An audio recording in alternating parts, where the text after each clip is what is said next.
آله وقيامه. جزى الله عنا سيدنا محمدا صلى الله عليه وآله وسلم ما هو أهله. جزى الله عنا سيدنا محمدا صلى الله عليه وآله وسلم ما هو أهله. جزى الله عنا سيدنا محمدا صلى الله عليه وآله وسلم ما هو أهله. بسم الله الرحمن الرحيم. Kitab Hidayatus Sibyan fi Ma'rifatil Islam wal Iman. Kitab ini dikarang oleh Syekh Al-Alimul Allamah Syekh Abu Abdillah Husain Nasir ibn Muhammad Tayyib Al-Mas'udi Al-Banjari rahimahullahu ta'ala rahmatan wasi'ah. Abu Abdillah adalah kunyah beliau, adalah gelaran beliau. Ini mengikut cara orang Arab. Orang Arab kalau memanggil seseorang selalunya dengan dinisbahkan kepada anak dia. Jadi kerana nak memuliakan anaknya, paknya dapat sekali. Sebab itu disebut Abu Abdillah. Beliau punya anak yang bernama Abdillah. Jadi orang Arab tidak panggil namanya Husain, tetapi disebut gelaran Abu Abdillah. Nama yang sebenar adalah Husain Nasir bin Muhammad Tayyib Al-Mas'udi Al-Banjari. Al-Mas'udi sebab datuk beliau yang bernama Mas'ud. Al-Banjari, beliau adalah berketurunan Banjar. Dan beliau adalah cicit yang keberapa tak ingat saya kepada syekh yang sangat alim, iaitu Syekh Muhammad Arsyad Al-Banjari, sahib Sabil al-Muhtadin Littafaqquh fi Amriddin. Masya Allah, tabarakallah, dekat Banjarmasin. Kalau ada yang berkesempatan, ziarahlah kubur beliau yang sangat barakah itu. Syekh Muhammad Arsyad Al-Banjari ini dikatakan satu zaman dengan Syekh Abdul Samad Al-Falimbani, dengan Syekh Abdul Rahman Al-Misri, dengan Syekh Al-Bogori. Ini 4 orang ulama Indonesia yang sangat mumpuni ilmunya dan barakah sampai sekarang.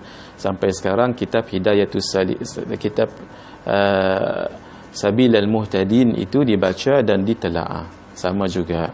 Kerana susur galur daripada keluarga ulama yang amilin, yang beramal dengan ilmunya, yang musannadin, ilmu mereka bersanad, bukan ambil celup-celup saja tapi bersanad, dan yang wasilin, yang sampai kepada Allah. Sebab di kalangan mereka ini adalah aulia, mereka adalah aulia, wali-wali Allah Subhanahu wa taala.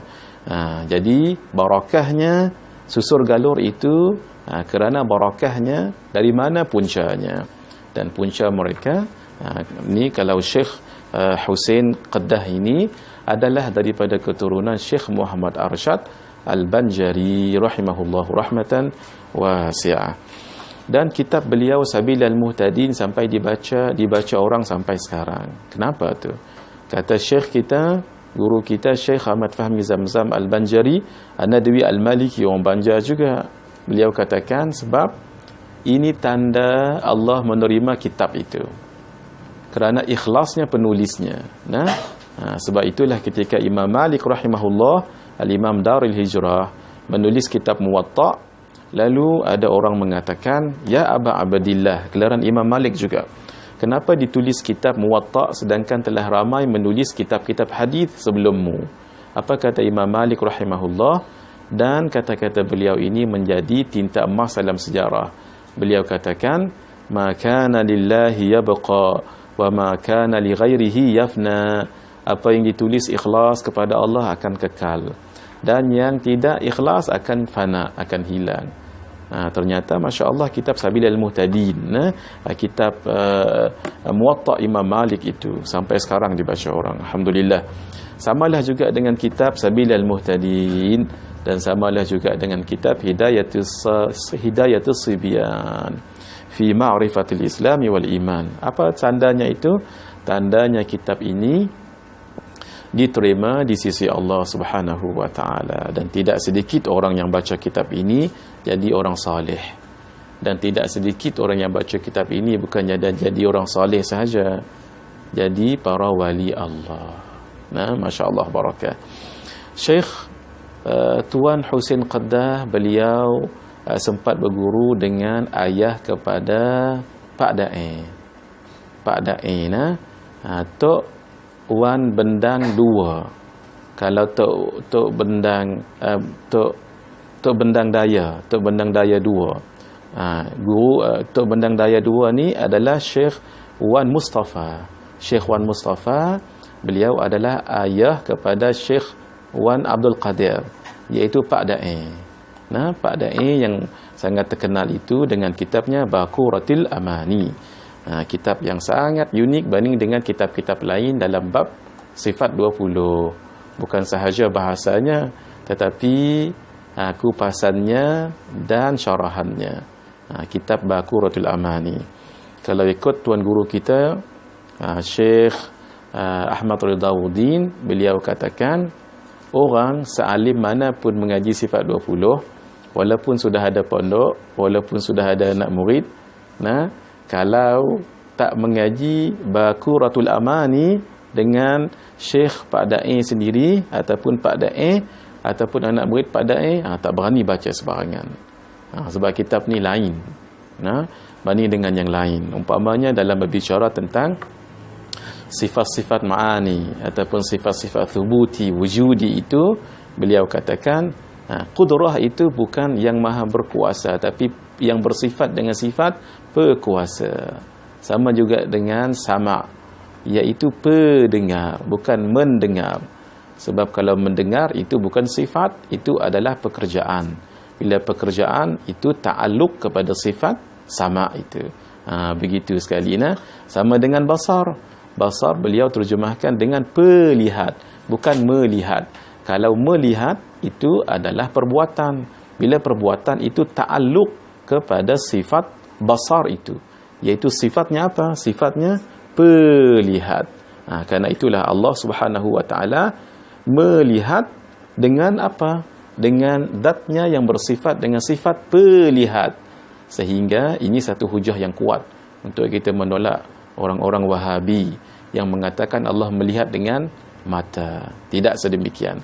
Allah bukan melihat dengan mata, tapi Allah melihat dengan dirinya yang bersifat dengan sifat pelihat. Kerana berapa ramai orang yang ada mata tapi tak boleh lihat. Dia ada mata tapi tak boleh lihat sebab dia tidak ada sifat pelihat. Orang ada telinga tapi tak boleh mendengar sebab apa? Sebab tidak ada sifat pendengar. Begitulah uniknya kitab Baquratul Amani. Ayah beliau iaitu Syekh Wan Mustafa adalah guru kepada masya-Allah tuan punya kitab yang kita nak baca ini. Dan beliau sempat berguru dengan Syekh Ahmad Zaini Dahlan, seorang mufti mazhab Syafi'iyah yang sangat masyhur dekat Makkah. Masya-Allah, lihatlah guru-guru beliau itu. Kalau nak sebut panjang banyak lagi lah. Nanti tentang sejarah ni boleh tanya dengan Ustaz Halim kita. Beliau alim bab sejarah ni. Saya tak berapa sangat, cuma sikit-sikit sahaja. Dan beliau ini masya-Allah jadi kebanggaan sebab dia orang Kedah. Jadi kebanggaan. Asalnya dahulu datuk beliau yang bernama Syekh Mas'udi itu, mereka adalah berketurunan daripada di sebelah Banjar itu. Sebab itu kita dengan Indonesia punyai hubungan pertalian, hubungan yang sangat rapat.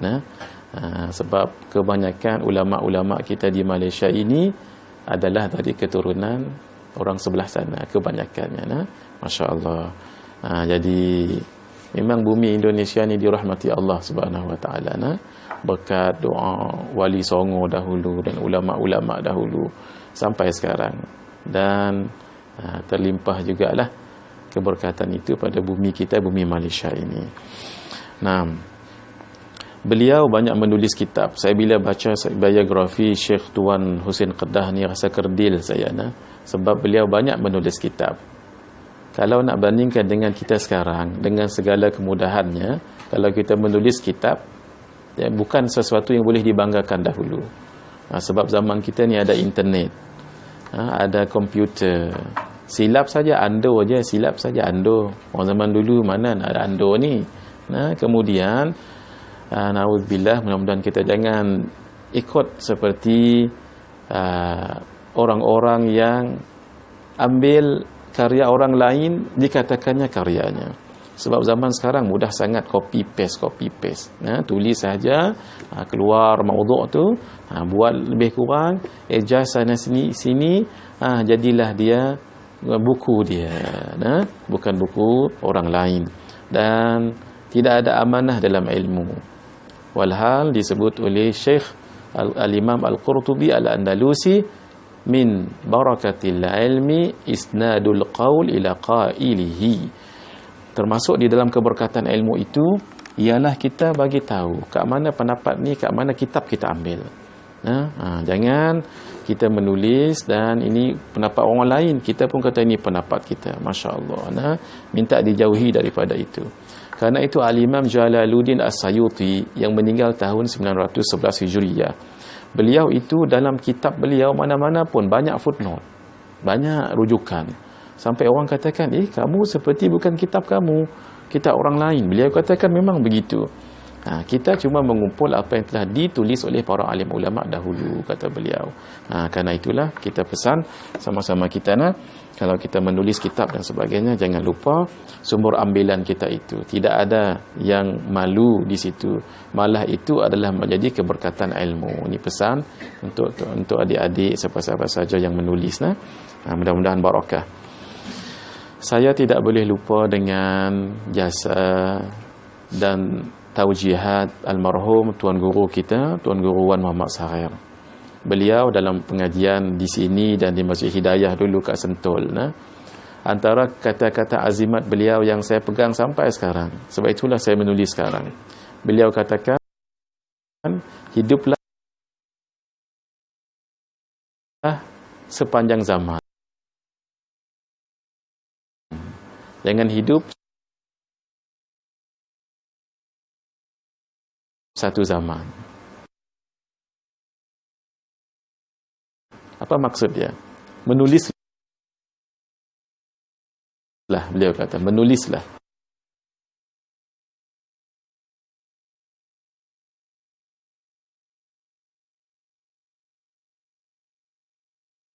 Sebab kalau menulis,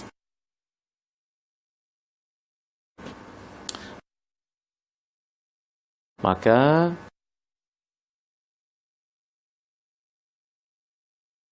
tulisan kita itu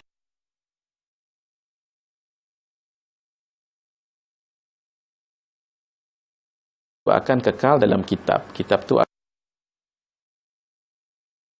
akan dipelajari oleh orang.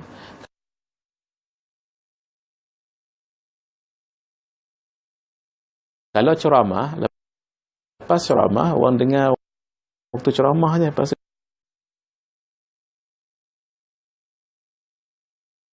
balik, habis.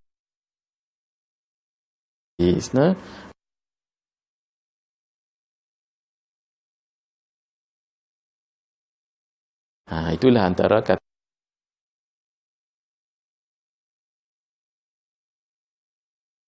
kata-kata azimat beliau yang saya pegang sampai sekarang ni. Alhamdulillah, ikut juga langkah beliau jugalah, walaupun tidak seperti beliau. Sebab apa? Sebab dengan kita menulis ini, kita sebenarnya memberi kemudahan kepada orang zaman moden sekarang ini dengan bahasa moden umpamanya, dengan susun atur yang moden, supaya orang faham akan ilmu dan mengambil manfaat sebanyak-banyaknya daripada kitab-kitab lama itu. Sebab kitab sebegini nampak ringkas sahaja ni, nampak Masya Allah tulisan halus-halus je. Kadang-kadang kalau nak beli setengah kedai RM2 je kitab ni, RM3 saja. Ya Allah. Ana pesan kalau antum beli kitab sebegini, tolong jangan tawar, jangan bertawar. Dah harga RM5, boleh minta RM3.5. Allahumma salli ala sayyidina Muhammad. Sebab kitab ni tak ada nilai, tidak ternilai. Nak banding dengan RM5 kita tu. Kalau makan kedai tom yam sekarang ni RM10 saja-saja aja, habis gitu aja. Kitab ni kadang-kadang di kedai kalau beli banyak RM3 je. RM2.50 pun ada setengah pula kat situ. Tapi Masya Allah, 1, 2, 3 baris ni pengalaman mengaji dengan Ustaz Wan Muhammad Sarar. Sampai 2-3 jam waktu kami dulu sebelum ada dewan ni, kat belakang. Ingat lagi kisah Alim kat sana. Sampai duduk sama tinggi, sama duduk dengan kitab. Ingat lagi Ana. Masya Allah, situ kat dapur tu kami mengaji dulu. Tawaduknya beliau malam Sabtu. Masya Allah.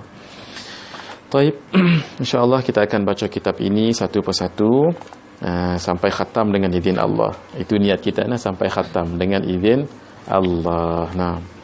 Bismillahirrahmanirrahim.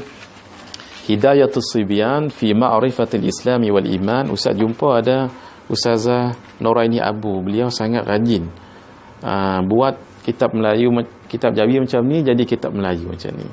Ini kitab yang sama juga isinya. Siapa yang ada kitab ni boleh buat pembandingan apa yang kita baca kat sini nanti dengan kitab ni. Ini beliau memudahkan dengan susun atur yang anda maksudkan tadi. Jadi dia buat perenggan buat begini. Ini sama, ni namanya bid'ah ni. Ini namanya bid'ah. Tapi bid'ah apa ni? Bid'ah hasanah dalam penulisan. Tidak mengapa asalkan apa tujuannya.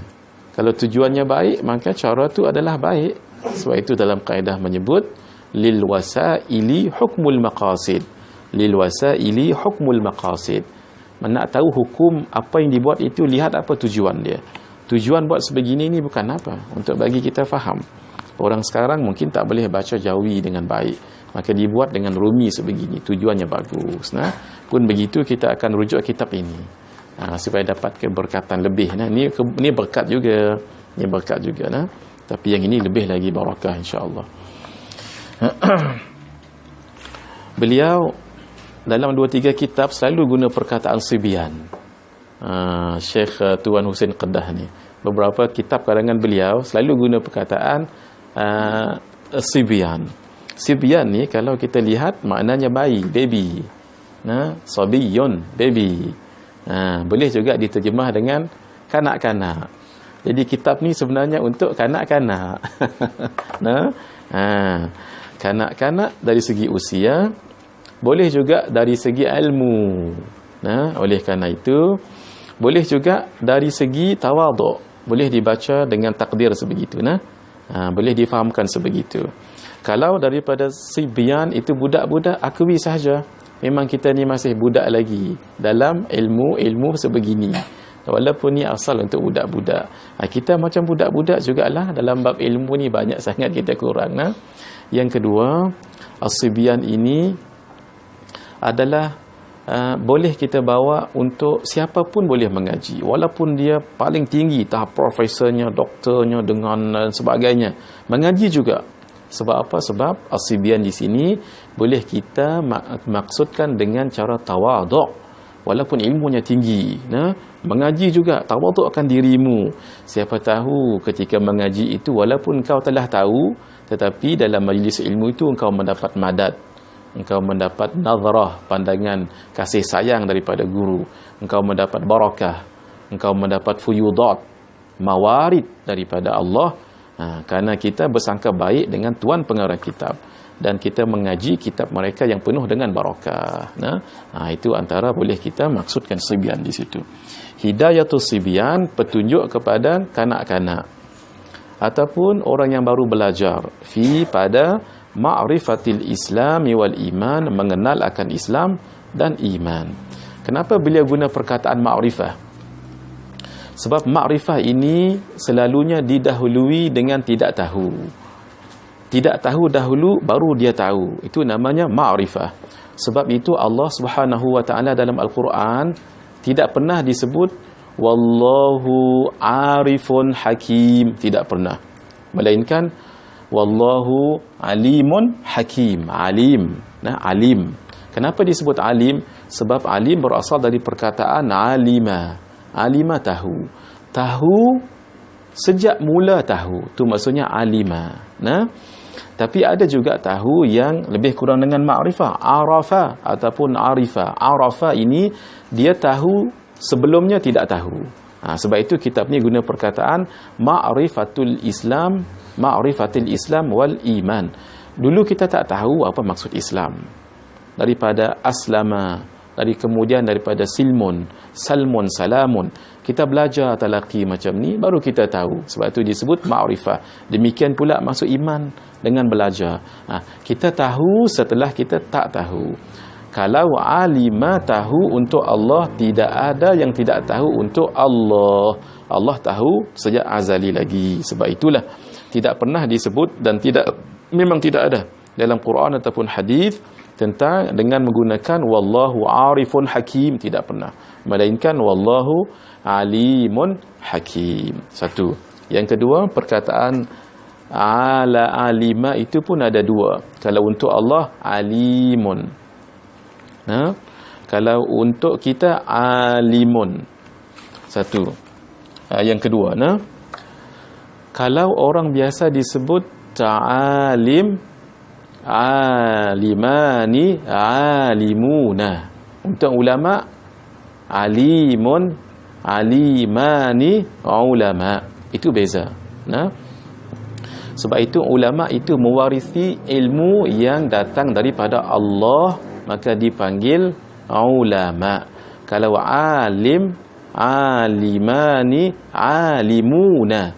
Tapi ulama dalam bab, maksudnya bab akhirat ni, bab tauhid, bab fiqah, semua sekali disebut ulama, tidak dipanggil alimuna.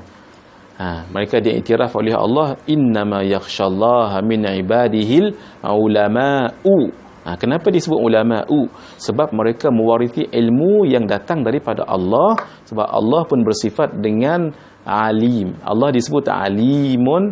Tidak adalah kita sebut alimani ulama untuk Allah, tidak. Sebab hanya Allah saja esa, tunggal, tidak ada yang lain sekutu dengannya.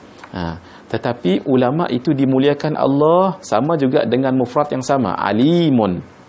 Allah pun sifatnya wallahu alimun.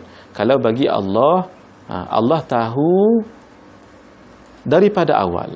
Kalau orang alim ulama memang tidak tahu daripada awal kemudian tahu, tapi ilmu itu diridai, dirahmati oleh Allah, sehingga dipakai juga ulama itu dengan alimun, alimani, ulamaun. Dua. Tiga, kenapa tidak ulama itu dipanggil alim, alimuna, alimun, alimani, alimuna, tetapi daripada alimun, alimani, ulama. Sebab kalau alim atas wazan fa'il. Kalau alim atas wazan fa'ilun. Kalau fa'ilun itu bukan sirah mubalaghah. Sirah mubalaghah adalah alimun. Dia halus. Kalau mubalaghah ni halus. Nanti kita lihat kupasan rahim. Rahman beza dengan rahim. Atas wazan fa'il, bila fa'il ni halus. Sebab itu bila disebut Allah bersifat dengan Ar-Rahim, Al-Mun'imu bi daqa'iqin ni'am. Kalau Ar-Rahman, Al-Mun'imu bi jala'ilin ni'am. Itu beza, nanti kita masuk. Jadi halus, ilmu ulama ni halus. Kalau membicarakan sesuatu, halus ilmu itu.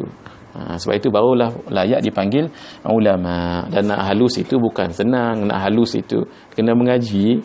Mereka dulu pun mengaji daripada guru sampai guru kan. Mengaji pula bukan ilmu sebarangan, dan bukan satu ilmu, dengan nahunya, dengan ilmu fiqhnya, dengan tauhid, tasawuf dan sebagainya. Allafahu bilughatil jawi al-malayu. Telah dikarang olehnya dengan bahasa Jawi Malayu. Kenapa dia sebut Jawi? Jawi ini sebab dia merujuk kepada bahasa Melayu itu. Orang Arab, siapapun orang itu, walaupun dia orang Melayu, disebut orang Jawa ataupun orang Jawi. Sebab dianggap Jawa ini adalah kepulauan Melayu. Sebab itu disebut Jawi. Walaupun orang itu bukan orang Jawa. Ajak cakap Jawa, tak pandai dia. Kabare waras. Walhal dia orang Melayu, bukan orang Jawa. Orang Arab, siapa mengaji dekat negara Arab, dia datang daripada dunia Melayu, dipanggil Jawi. Kita terus masuk sebab kita jumpa tak selalu. Bismillahirrahmanirrahim.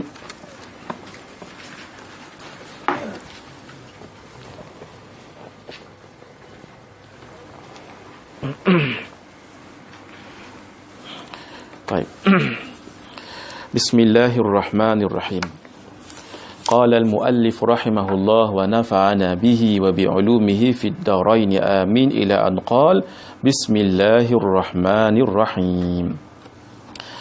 Kenapa ulama-ulama dahulu menulis kitab mereka dahulu mesti dengan Bismillahirrahmanirrahim? Ada beberapa sebab. Yang pertama sekali, kerana mereka mencontohi Allah Subhanahu wa taala. Sebab apa? Sebab dalam Al-Quran yang ada 6,666 ayat, ada setengah ulama mengatakan 6,300, 6,324 ayat. Itu khilaf ulama. Mula-mula sekali ayatnya ayat apa? Mula-mula sekali adalah Suratul Fatihah. Suratul Fatihah. Dan Suratul Fatihah itu ayat yang mula-mula sekali adalah Bismillahirrahmanirrahim. Karena itulah mereka ikut akan Allah Subhanahu wa taala. Yang kedua, sebab baginda Rasulullah sallallahu alaihi wasallam setiap kali nak buat sesuatu mesti mula dengan Bismillahirrahmanirrahim. Ambil barang Bismillahirrahmanirrahim.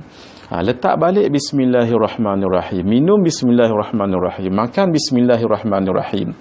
Jadi para ulama mereka menulis Bismillahirrahmanirrahim kerana apa? Kerana mereka iqtida, mengikut Allah dan mengikut Rasulullah sallallahu alaihi wasallam.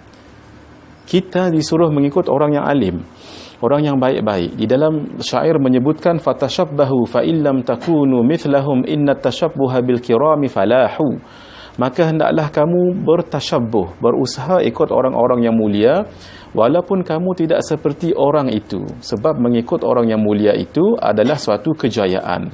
Cuba bayangkan, kalau kita ikut orang yang mulia adalah satu kejayaan, bagaimana kalau ikut orang yang paling mulia? Siapa? Rasulullah sallallahu alaihi wasallam. Kalau ikut Rasulullah pun jadi mulia, bagaimana mengikut Allah? Maka terlebih lagi kemuliaan itu. Itu satu.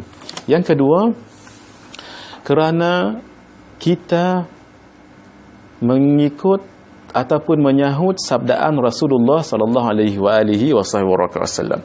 Nabi mengatakan, kullu amrin dhibalin la yubda'u bi bismillahi fahuwa aqta', satu riwayat, fahuwa abtar, satu riwayat, fahuwa ajzam, satu riwayat. Mana-mana suatu amalan yang baik tidak dimulai dengan Bismillahirrahmanirrahim, maka ia terpotong, aqta', terpotong, dan dia rompong, dan dia tempang. Orang kalau putus tangan, apakah boleh dia hidup? Boleh, tetapi kurang sempurna. Orang kalau dia rompong mukanya, boleh hidup? Boleh, tapi kurang sempurna. Demikian, mohon maaf ya, orang yang tempang kakinya. Adhan dah. Adhan lah. Tolong kita adhan dulu sekejap, Ustaz Halim. Nanti kita sambung insyaAllah. Silakan adhan dulu.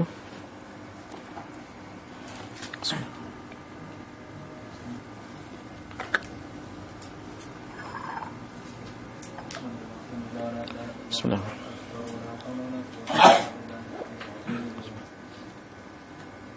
Allahu Akbar, Allahu Akbar, Allahu Akbar, Allahu Akbar, Allahu Akbar. Asyhadu an la ilaha illallah.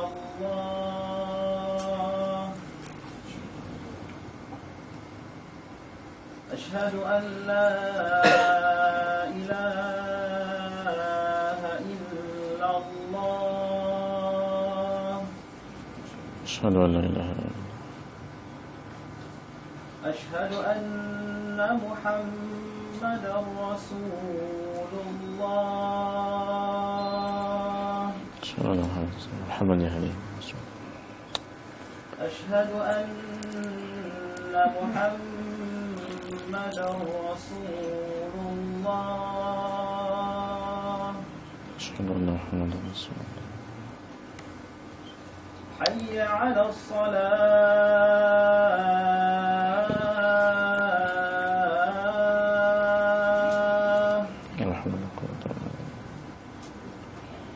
حي على الصلاة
حي على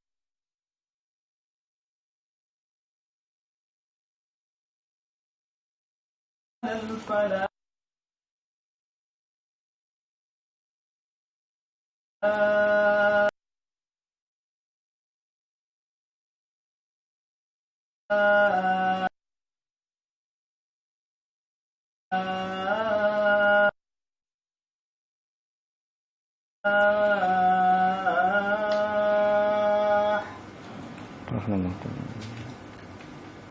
حي على الفلاح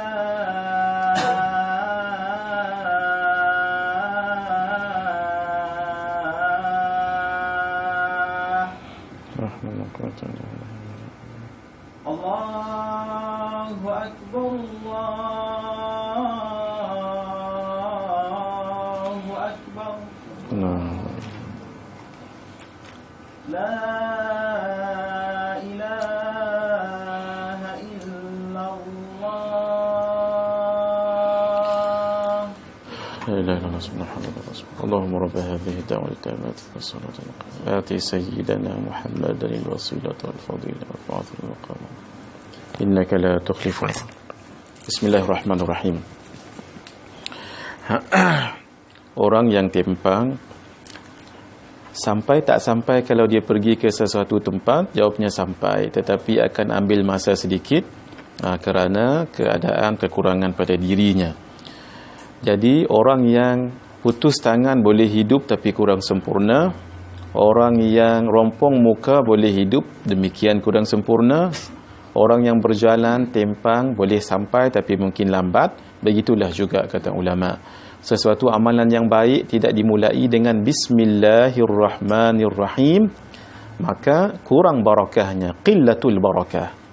Karena itulah ulama mengistinbatkan hukum, kalau sesuatu amalan yang baik itu sunat dimulai dengan Bismillahirrahmanirrahim. Kalau pekerjaan yang maksiat dimulai dengan Bismillahirrahmanirrahim, di situ ada dua hukum. Pertama, haram. Yang kedua, dia boleh jatuh murtad sebab dia mengistihzakan Bismillahirrahmanirrahim. Bismillahirrahmanirrahim tadi disebut kullu amrin dhibalin la yubda'u bismillah fahuwa aqta' wa fi riwayatin fahuwa abram wa fi riwayatin fahuwa ajzam. Satu hadis. Hadis yang kedua, kullu amrin dhibalin la yubda'u bihamdillah, la yubda'u bihamdillah. Tadi di bismillah, ini bihamdillah. Sesuatu amalan baik yang tidak dimulai dengan hamdalah, tahmid, alhamdulillah tu sama, fahuwa aqta', maka ia terpotong. Ulama bahas. Hadis yang pertama kata bismillah. Hadis yang kedua kata hamdallah. Mana satu yang dahulu? Tetap ulama mengatakan dahulukan bismillahirrahmanirrahim.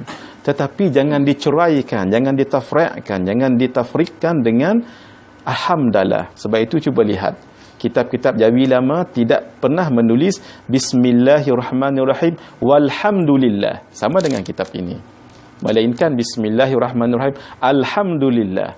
Sebab ada ulama kata yang dahulu Alhamdulillah, yang ada ulama lain kata yang dahulu Bismillah.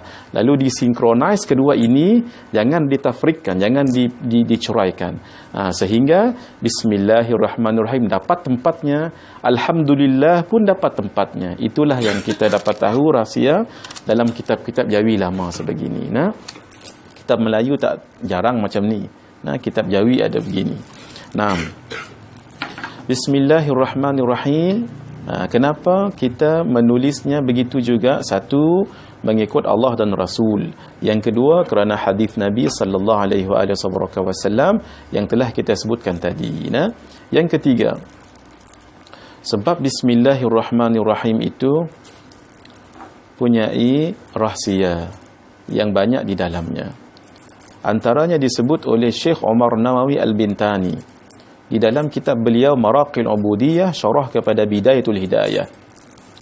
Beliau juga sedikit sebut dalam kitab tafsirnya Marahul Labid.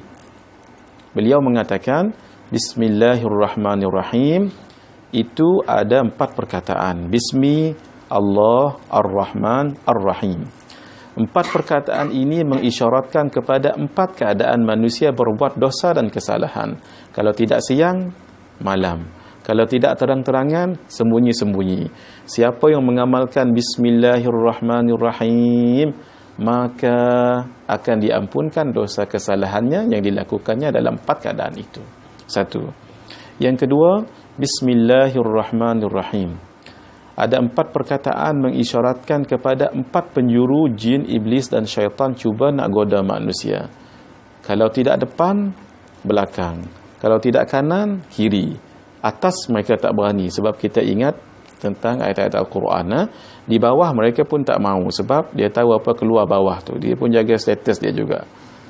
Jadi 4 ini kata ulama, dan kata beliau Syekh Omar Nawawi Al-Bintani yang sangat alim, dan beliau juga adalah guru kepada Tuan Husin Qaddah ini. Masya Allah, antara guru beliau adalah Syekh Omar Nawawi Al-Bintani.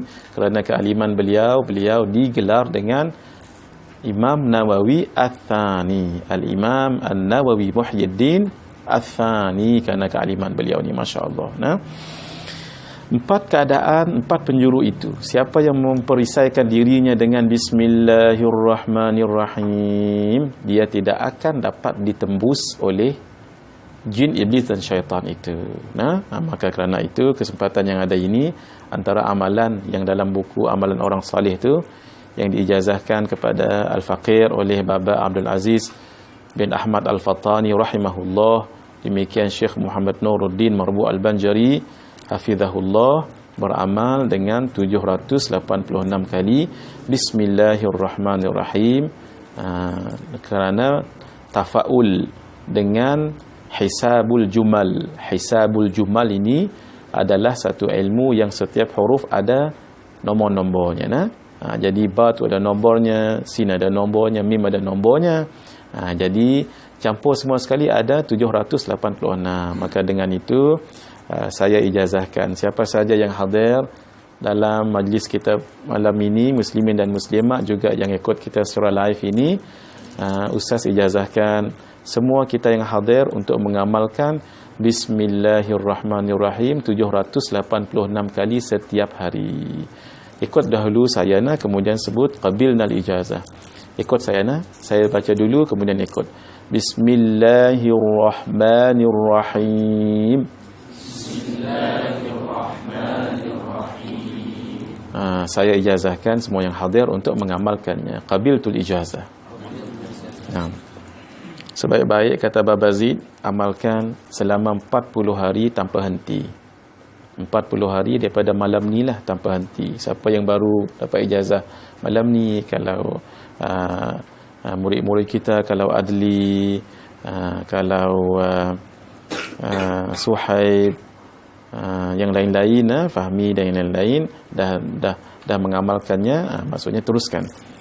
Baik. Kalau yang belum lagi, usahakan malam ni sebelum tidur amallah, sebab dia cara beramalnya daripada terbit matahari, daripada malam ni sebelum malam, maksudnya malam maghrib ni sebelum malam esok.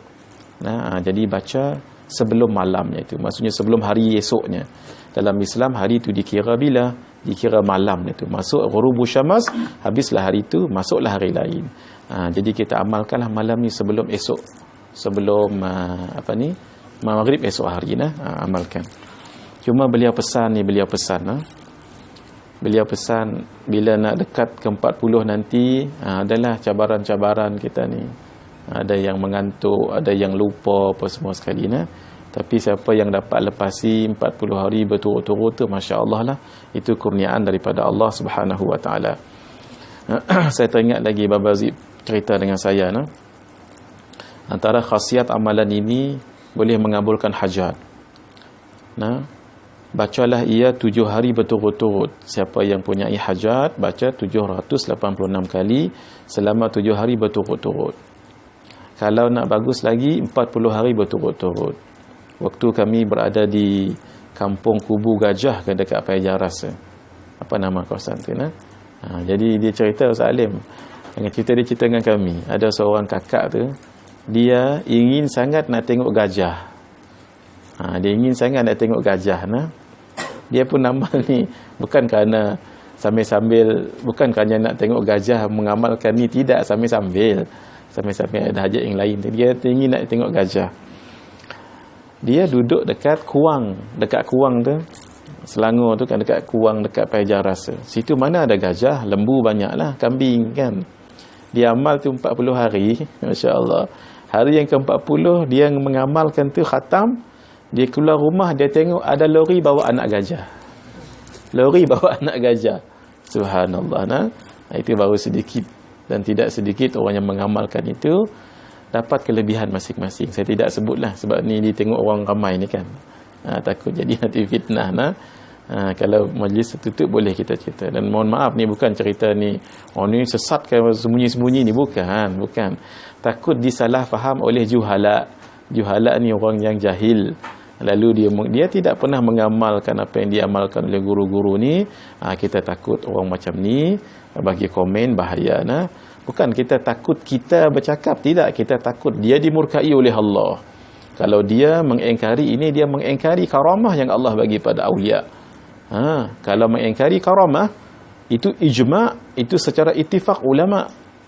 Mengatakan ulama itu, kalau Allah nak bagi karamah boleh. Kalau dia sudah menyalahi ittifaq ulama, ini bahaya ni, boleh bawa kepada kufur. Nauzubillah min dzalik. Sebab Allah yang mengurniakan kepada para hamba yang dikasihi olehnya. Bismillahirrahmanirrahim. Dalam mazhab kita Asy-Syafi'i adalah salah satu ayat daripada ayat Al-Quranul Karim. Oleh kerana itu, kalau ia disebut ayat, maka setiap kali kita buat sesuatu membaca Bismillahirrahmanirrahim, itu bermakna kita membaca ayat Al-Quran. Pahala orang yang baca ayat Al-Quran disebut dalam hadis, man qara'a harfan min kitabillah falahu bihi hasanatun wal hasanatu bi asyri amsalha wa la aqulu alif lam mim harfun walakin alif harfun lam harfun mim harfun. Sesiapa yang membaca satu huruf sahaja daripada huruf-huruf Al-Quran, baginya satu kebajikan. Satu kebajikan menyamai 10 pahala. Kata Nabi SAW, aku tidak katakan alif, lam, mim itu harfun, satu huruf, tapi alif satu huruf, lam satu huruf, mim satu huruf. Berapa huruf kat situ? 30. Bismillahirrahmanirrahim. Masya Allah. Sebab itulah siapa yang baca itu mengikut mazhab Asy-Syafi'i, maka ia adalah ayat, pahalanya sangat luar biasa sekali. Masya Allah. Hebatnya Bismillahirrahmanirrahim disebut oleh Syekh Wan Ali Abdul Rahman Al-Kalantani yang terkenal dengan nama Syekh Wan Ali Kutan. Di dalam kitab beliau Al-Jawharul Mauhub wa Munabbihatul Qulub, miliki kitab itu.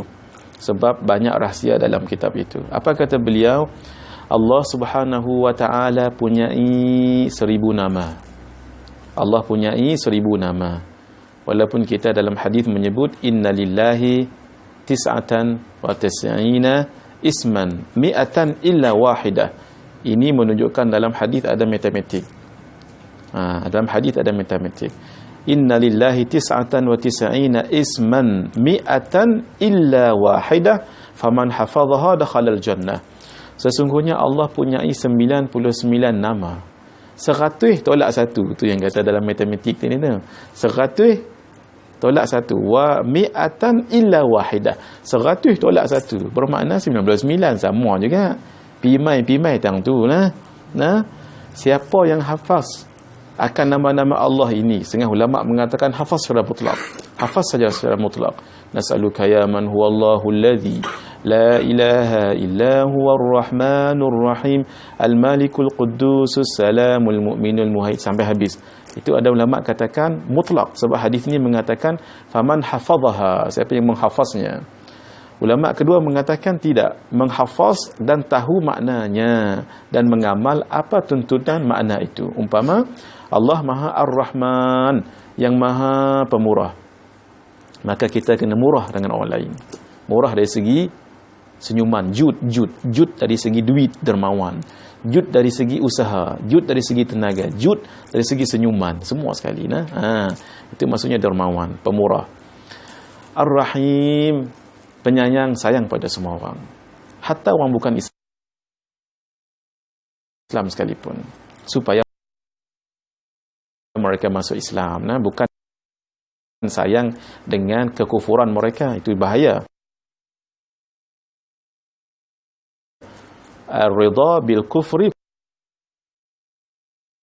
kufrun, tu kaedah. Ar-ridha bil kufri kufrun. Sehingga dalam kitab-kitab Jawi lama pernah sebut, nah, siapa yang tidak berdakwah kepada orang yang jirannya yang bukan Islam, itu bahaya.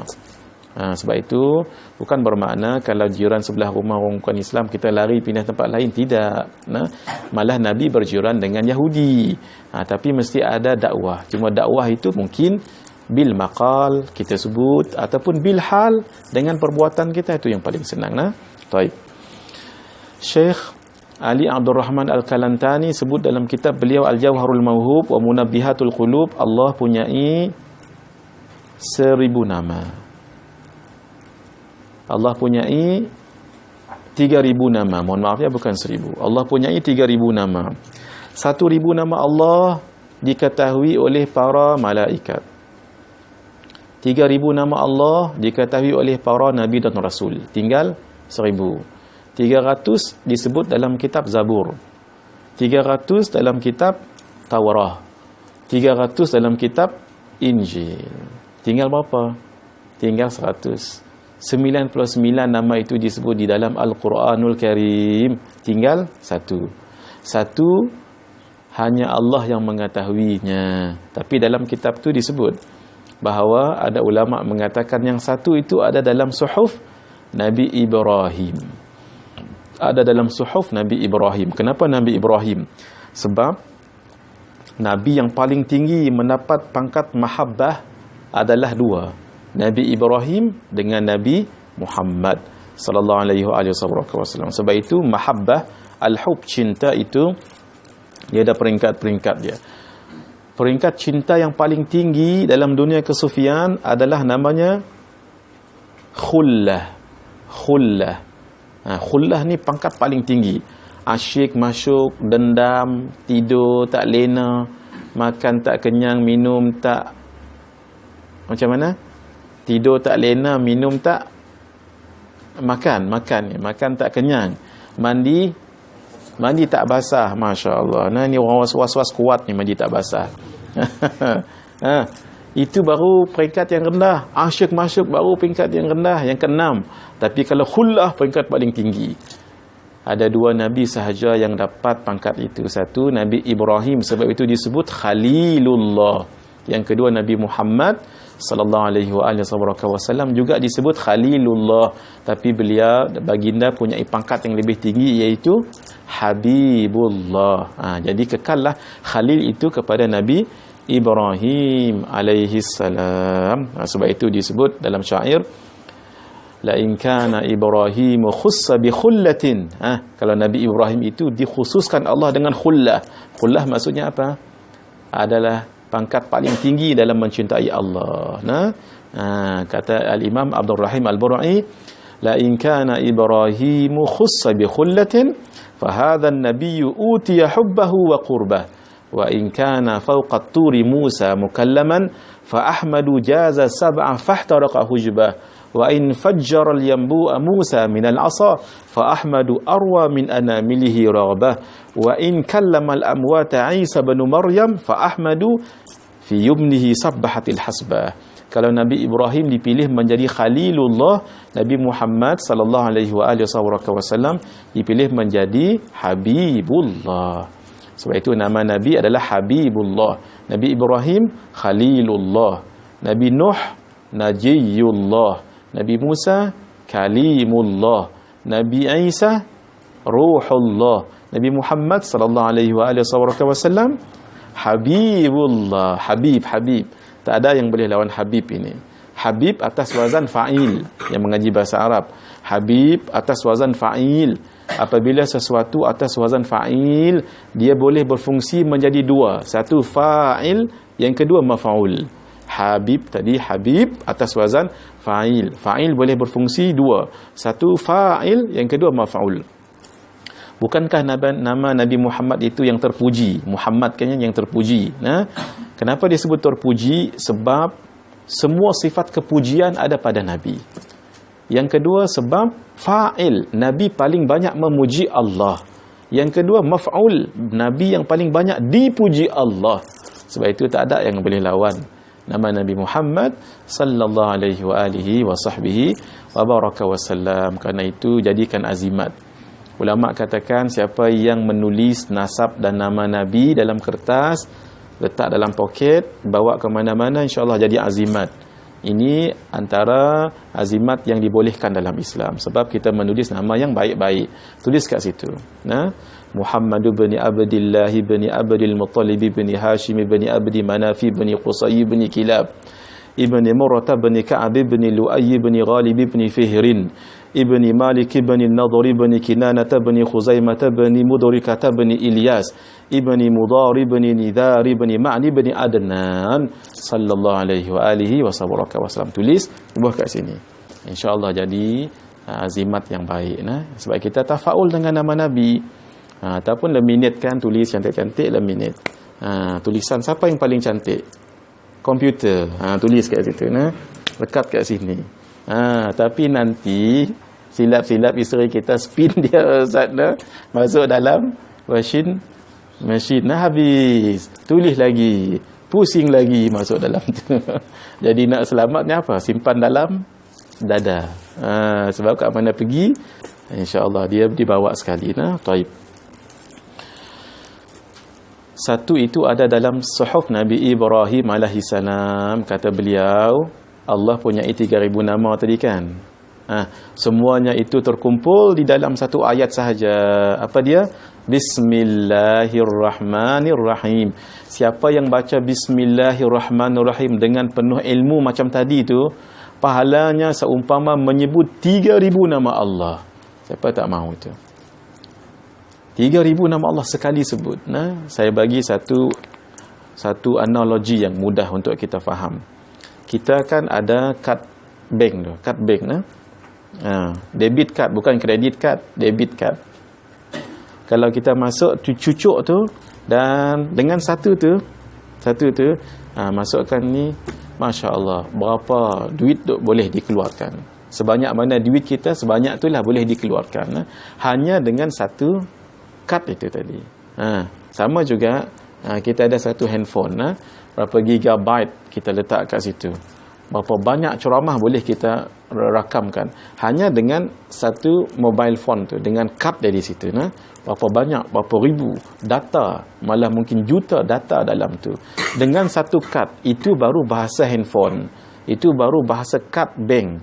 Macam mana bahasanya Allah, dengan kerahiman Allah, dengan luasnya pemberian Allah, dengan ataya, dengan pemberian daripada Allah, lebih lagi. Jadi kerana itu yakin, bila kita sebut Bismillahirrahmanirrahim, sebut dengan benar dan memahami maknanya dengan betul, seumpama kita menyebut 3,000 nama Allah Subhanahu wa ta'ala.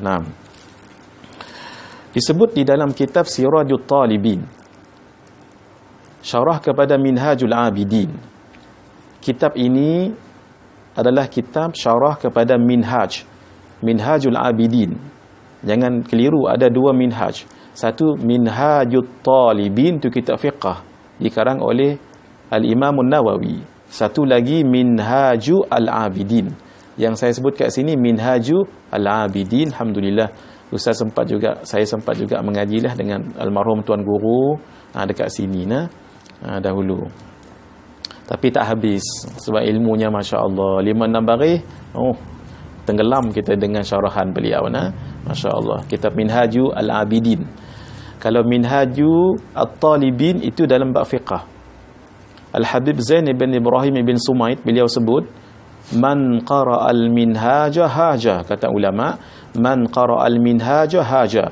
Siapa yang baca kitab Minhaj, Minhaju At-Talibin haja, dia alim bab fiqh. Masya-Allah. Minhajul Abidin Al-Imam Al-Ghazali rahimahullahu taala rahmatan wasi'ah yang meninggal pada tahun 505 Hijriah. Kitab itu disyarahkan oleh seorang ulama daripada Indonesia yang tak pernah belajar di negara Arab, Syekh Ahmad Ihsan Al-Jampasi Al-Kadiri, di sebelah Indonesia itu. Tak pernah dia pergi ke negara Arab. Tapi 2 jilid tebal ni. Saya ada kitab ni kat rumah. Beliau sebut dalam syarah beliau ini, Sirajut Talibin fi Syarhi Minhajul Abidin, beliau sebut kalam-kalam ulama tentang kelebihan Bismillahirrahmanirrahim. Dan disebut juga Syekh Omar Nawawi Al-Bintani juga dalam kitab beliau. Apa? Rahsia seluruh kitab yang saya sebutkan tadi itu.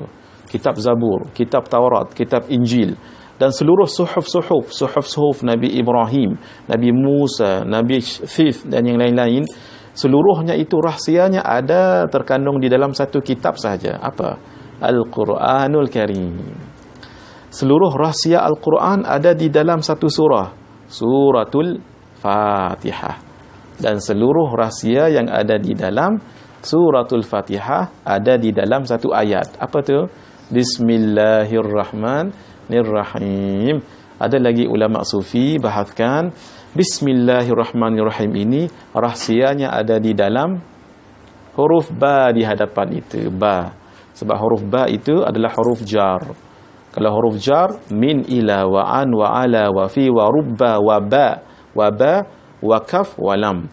Ba itu maksudnya bi. Sebab itu kata ulama sufi yang ba di depan itu kalau sama dengan ya, bi kana ma kana wa bi yakunu ma yakunu.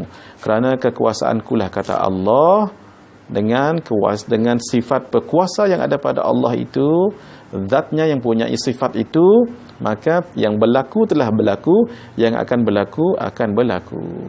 Kerana ba itu tadi. Sebahagian ulama lain lagi mengatakan rahsia pada ba itu ada dalam titik ba itu. Kalau ikut guru kita Syekh Ahmad Fahmi Zamzam, dulu pernah ada seorang ulama dekat Yaman, dia syarah ba tu 4 hari 4 malam, Ustaz Alim. Ba tu saja 4 hari 4 malam. Ni kita tak dan lagi ni baru 5 minit. Ba tu saja 4 hari 4 malam. Bukan ayak tak. Memang semua esen, semua isi. Subhanallah. Ba itu ada rahsianya lagi. Apa? Rahsianya ada dalam titik ba tu. Ni bukan cerita Firamli ni, bukan.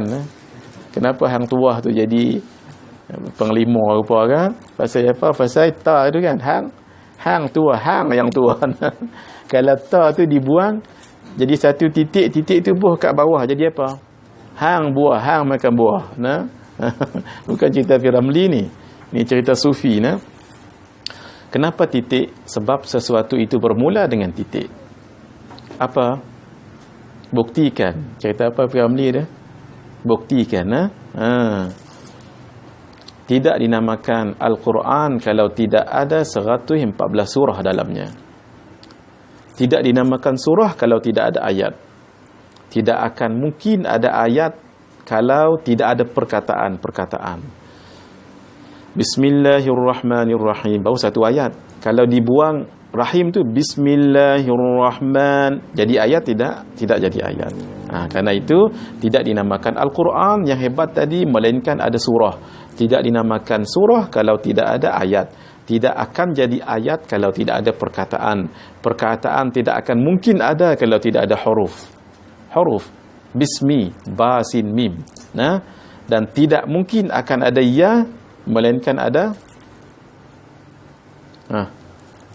lam alif hamzah hamzah. Kemudian tidak mungkin ada hamzah melainkan ada lam alif. Tidak ada mungkin ada lam alif melainkan tolak.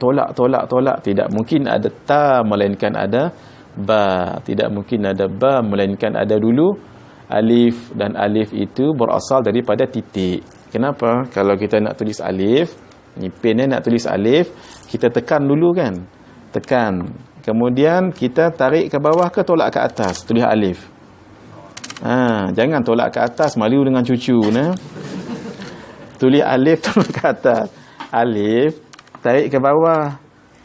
Permulaan alif adalah titik. Sebab itu bila kita nak tekan, tak jadi nak tulis, angkat. Apa datang tu? Titik. Sebab itu rahsia sesuatu bermula dengan titik. Rahsia titik. Tu Ustaz tak mengaji sampai tang tu saja rahsianya, sampai tang tu saja. Masya Allah. Satu kisah, dua kisah tentang bismillah sebelum kita masuk. Ini bismillah saja malam ni. Dia nampak bismillah saja ni Ustaz. Ana ada janji sebenarnya lepas ni Jadi ana ingat tak apa, kita baca muqaddimah sikit wa ba'du tu kita baca dan kita berhenti insya-Allah. Ada dua kisah untuk kita dapat beramal dengan Bismillahirrahmanirrahim. Satu yang disebut di dalam kitab Bustanul Arifin karangan Al-Imam An-Nawawi rahimahullah. Al-Imam An-Nawawi ini seorang yang sangat karamah dan beliau sangat alim. Pernah ada orang nak menguji beliau kerana beliau sedikit tegas dalam bab amrat. Amrat ini adalah seorang lelaki, satu, yang muda, dua, yang cantik wajahnya, tiga, yang tak ada janggut. Sebab itu kalau ada anak-anak remaja lelaki, biar ada janggut sikit tak apa. Sebab kalau tak janggut, dia ada 4 ciri ni, amrat lah orang itu. Apa dia? Satu, lelaki. Yang kedua, muda. Yang ketiga, mukanya cantik.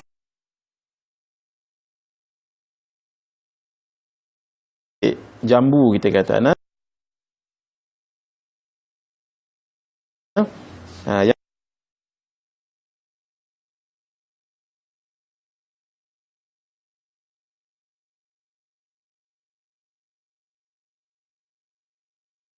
Yang keempat, tidak ada janggut. Ada berkumpul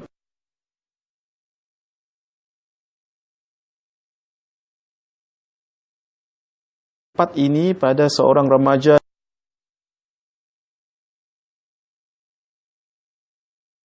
ni ataupun seorang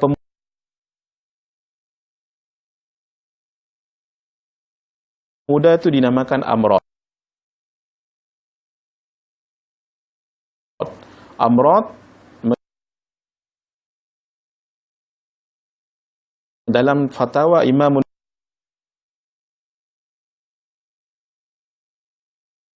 Nawawi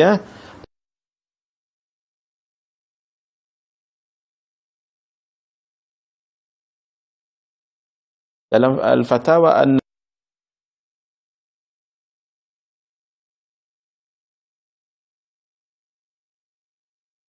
Nawawiyah ada 200 fatwa beliau.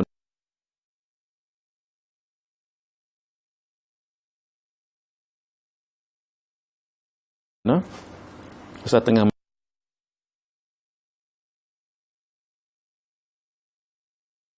menterjemah sekarang. Ada dalam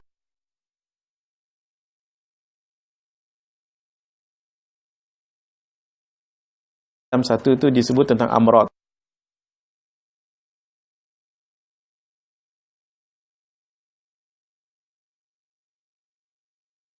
tak boleh amrat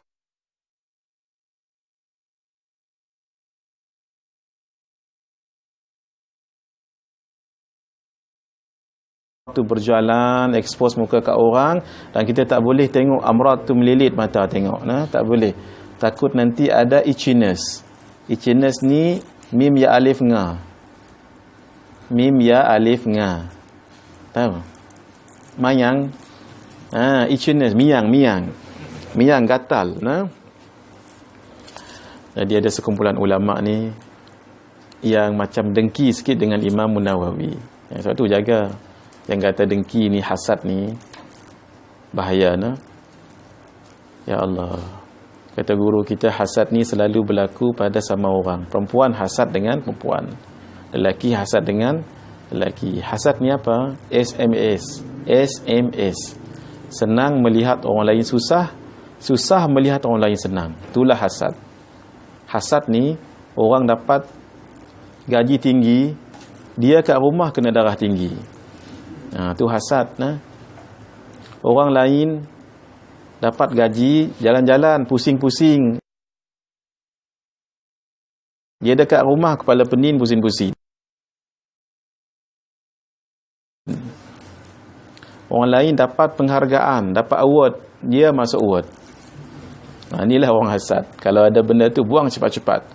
Sebab hasadlah maksiat pertama berlaku dekat langit, iaitu syaitan, iblis tidak mau tunjuk sujud kepada Nabi Adam sebab hasad dengan Nabi Adam. Dan kerana itu jugalah sebab pembunuhan darah pertama sekali berlaku di muka bumi. Qabil membunuh Habil sebab hasad. Jaga-jaga hasad. Yang bahayanya apa? Kalau ustaz hasad dengan ustaz, ni bahaya. Paling bahaya kalau ulama hasad dengan ulama. Ini berlaku kepada Imam Nawawi. Sebelum tu Imam Syafi'i pun begitu juga dihasad. Imam Nawawi cerita dulu, nah. Beliau dihasad. Tak nak sangat tengok, beliau tak tengok orang yang amrat ni.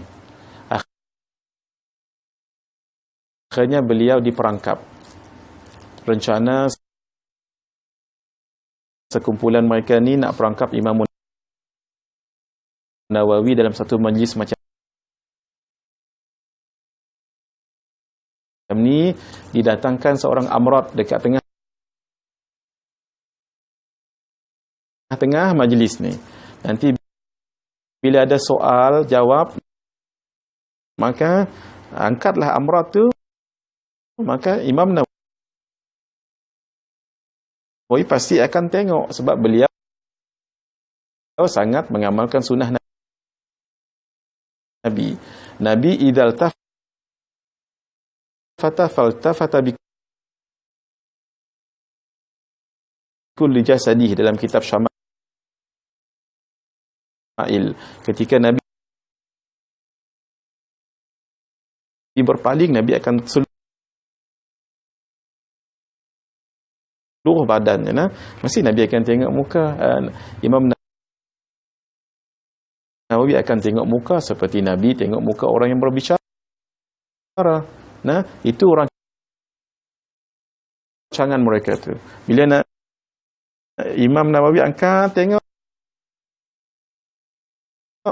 sah, dah tertengok muka amrat. Yang beliau tak sangat tengok tu, tak nak sangat tengok tu, antara rancangan mereka.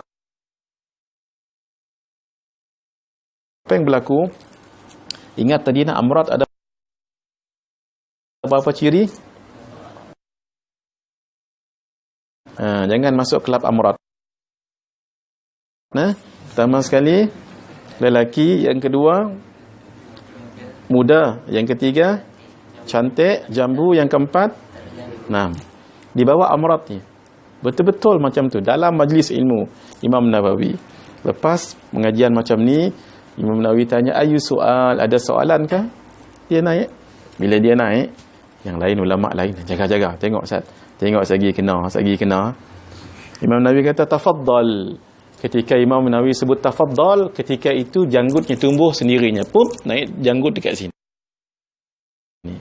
Bila naik janggut dekat sini, budak tu nama Amrat ke tidak? Tidak, sebab dah jatuh, dah hilang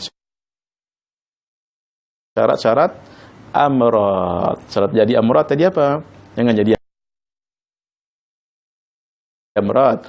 Syarat-syarat Amrat tadi, lelaki muda, mukanya cantik, tak ada janggut. Tapi ketika dia berdiri, pop, tumbuh janggut dekat situ. Sila, jadi Amrat tidak? Tidak. Sampai ulama-ulama lain tadi mengatakan sah. Innahu alimun wali wa waliyul alim. Sah. Beliau ada seorang wali yang sangat alim, seorang alim yang berpangkat wali. Masya Allah, tabarakallah. Bukan cerita ni yang saya nak cerita, cerita lain. Cerita beliau disebutkan dalam kitab beliau Bustanul Arifin. Alhamdulillah, dengan izin Allah kita khatam itu dengan Ustaz Halim, dengan Umi sekali dekat Banjarmasin baru ni 5 hari kami khatam kitab Bustanul Arifin. Ada seorang yang bernama Syekh Abu Muslim Al-Khulani. Syekh Abu Muslim Al-Khulani. Beliau ini seorang yang sangat alim dan berpangkat wali. Sebab cerita ni di bawah tajuk Karamat Para Aulia. Beliau tulis. Beliau ini di rumah ada seorang pembantu perempuan. Suatu hari ketika pembantu tu membubuh sesuatu dalam makanan, ditahan. Apa yang kamu buat sekarang ini? Akhirnya dah terperangkap. No way out, tak ada jalan keluar. Saya akhirnya mengakulah, saya bubuh racun dalam makanan tuan ini. Kenapa kamu buat demikian? Kerana tuan tegur saya dulu. Ada riwayat, ada 2 riwayat. Satu kata tegur kerana saya nak keluar bercantik-cantik, tuan suruh tutup aurat, saya marah daripada hari itu. Yang kedua, kerana dah lama khidmat dengan tuan tapi tak dibebaskan juga, maka saya marah, saya bubuh racun dalam makanan ni. Tapi yang tu tak pelik bagi saya. Hak pelik, saya selama bertahun-tahun ni hari-hari saya bubuh racun. Tuan tak mati-mati. Hak tu saya pelik. Kata Imam Nawawi rahimahullah, racun ini tidak akan memudaratku, sebab setiap kali aku nak makan dan minum, fasammaitullah, aku menyebut nama Allah, bismillahirrahmanirrahim. Itu kisah yang pertama. Yang kedua, berlaku kepada seorang panglima Islam, iaitu Sayyiduna Khalid ibnul Walid. Beliau pernah dicabar oleh seseorang dengan minum racun. Ini racun, kalau benar ajaran Muhammad itu minum racun ini. Beliau minum. Tak ada pun berbuih mulut, orang kata terbeliak pergi mata kan, naik atas tak ada apa. Sebab apa? Sebab beliau baca sebelum minum itu, baca apa? Bismillahirrahmanirrahim. Ada riwayat menyebut beliau membaca Bismillahi khairil asma fil ardi wa fis sama. Bismillahilladzi la yadurru ma'a ismihi syai'un fil ardi wala fis sama wa huwas samiul alim. Beliau baca doa itu. Kita ijazahkan juga sebelum makan di tempat-tempat yang mungkin rasa pelik sikitlah. Baca doa itu. Sebelum baca Allahumma barik lana tu, baca juga Bismillahi khairil asma, dengan nama Allah sebaik-baik nama, fil ardi, di bumi, wa fis sama, dan di langit. Bismillahilladzi la yadurru ma'a ismihi syai'un fil ardi wala fis sama wa huwas samiul alim. Lalu beliau minum, tak ada apa. Kita jangan buat. Minum racun tikus ini. Bismillahilladzi la yadurru ma'a ismihi syai'un. Kalau biru muka jangan salah kita. Sebab nak mengamalkannya mesti dalam keadaan yakin, sungguh-sungguh. Yakin ni penting. Sebab itu cerita Baba Zaid. Teringat dengan beliau. Duduk kat sinilah beliau. Beliau cerita sekali dia mangga tu tak boleh buka. Padlock tu tak boleh buka. Imam Nawawi akan tengok muka seperti Nabi tengok muka orang yang berbicara. Itu rancangan mereka tu. Bila Imam Nawawi angkat tengok, sah, dah tertengok muka Amrat. Yang beliau tak sangat tengok tu, tak nak sangat tengok. Tu antara rancangan mereka. Apa yang berlaku? Ingat tadi Amrat ada berapa ciri? Jangan masuk kelab Amrat. Pertama sekali lelaki, yang kedua muda. Yang ketiga, cantik. Jambu. Yang keempat, di bawah amrat ni. Betul-betul macam tu dalam majlis ilmu Imam Nawawi. Lepas pengajian macam ni, Imam Nawawi tanya, ayu soal, ada soalan ke? Dia naik. Bila dia naik, yang lain ulama lain jaga-jaga, tengok Ustaz, tengok sagi kena. Imam Nawawi kata tafaddal. Ketika Imam Nawawi sebut tafaddal, ketika itu janggutnya tumbuh sendirinya, pup, naik janggut dekat sini. Bila naik janggut dekat sini, budak tu nama amrat ke tidak? Tidak, sebab dah jatuh, dah hilang syarat-syarat amrat. Syarat jadi amrat tadi apa? Jangan jadi amrat. Syarat-syarat amrat tadi, lelaki muda, mukanya cantik, tak ada janggut. Tapi ketika dia berdiri, pop, tumbuh janggut dekat situ. Sila jadi amrat tidak? Tidak. Sampai ulama-ulama lain tadi mengatakan sah. Innahu alimun wali wa waliyul alim. Sah, beliau ada seorang wali yang sangat alim, seorang alim yang berpangkat wali. Masya Allah, tabarakallah. Bukan cerita ni yang saya nak cerita, cerita lain. Cerita beliau disebutkan dalam kitab beliau Bustanul Arifin. Alhamdulillah, dengan izin Allah kita khatam itu dengan Ustaz Halim, dengan Umi sekali dekat Banjarmasin baru ni 5 hari kami khatam kitab Bustanul Arifin. Ada seorang yang bernama Syekh Abu Muslim Al-Khulani. Syekh Abu Muslim Al-Khulani. Beliau ini seorang yang sangat alim dan berpangkat wali. Sebab cerita ni di bawah tajuk Karamat Para Aulia. Beliau tulis beliau ini di rumah ada seorang pembantu perempuan. Suatu hari ketika pembantu tu membubuh sesuatu dalam makanan, ditahan. Apa yang kamu buat sekarang ini? Akhirnya dah terperangkap, no way out, tak ada jalan keluar. Saya akhirnya mengakulah, saya bubuh racun dalam makanan tuan ini. Kenapa kamu buat demikian? Kerana tuan tegur saya dulu. Ada riwayat, ada 2 riwayat. Satu kata tegur kerana saya nak keluar bercantik-cantik, tuan suruh tutup aurat, saya marah daripada hari itu. Yang kedua, kerana dah lama khidmat dengan tuan tapi tak dibebaskan juga, maka saya marah, saya bubuh racun dalam makanan ni. Tapi yang tu tak pelik bagi saya. Hak pelik, saya selama bertahun-tahun ni hari-hari saya bubuh racun. Tuan tak mati-mati. Hak tu saya pelik. Kata Imam Nawawi rahimahullah, racun ini tidak akan memudaratku, sebab setiap kali aku nak makan dan minum, fasammaitullah, aku menyebut nama Allah, bismillahirrahmanirrahim. Itu kisah yang pertama. Yang kedua, berlaku kepada seorang panglima Islam, iaitu Sayyiduna Khalid ibnul Walid. Beliau pernah dicabar oleh seseorang dengan minum racun. Ini racun, kalau benar ajaran Muhammad itu minum racun ini. Beliau minum.